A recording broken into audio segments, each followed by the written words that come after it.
Les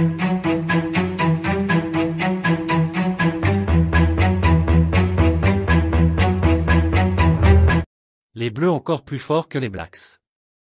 Pour la troisième fois consécutive, le 15 de France a battu la Nouvelle-Zélande ce samedi soir à Saint-Denis, 30-29.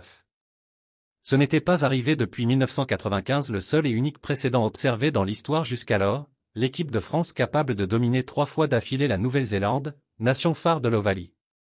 Ce samedi au Stade de France, les Bleus de Fabien Galtier l'ont encore fait, vainqueurs au forceps, aux tripes et au cœur, sur le score étriqué de 30-29.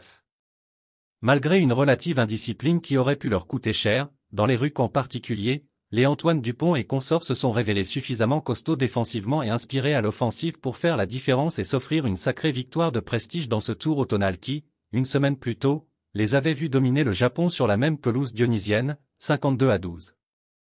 Bureau, la belle histoire.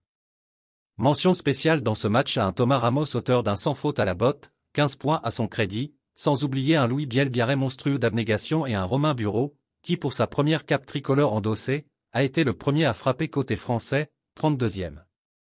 Cela sous les yeux d'un Léon Marchand dont la présence au Stade de France ce soir n'est pas passée inaperçue.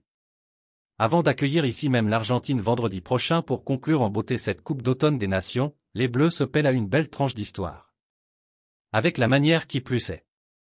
Gagner contre une grosse équipe donne toujours de la confiance, souligne aux anges Antoine Dupont, sollicité à chaud sur l'antenne de TF1. C'est fondateur pour notre nouveau cycle.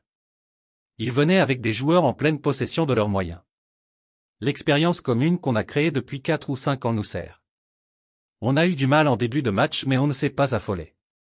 Il y a eu beaucoup de combats et on a eu beaucoup de travail en défense mais c'est toujours un immense de jouer les Blacks. Merci de bien vouloir activer la cloche et de cliquer sur j'aime.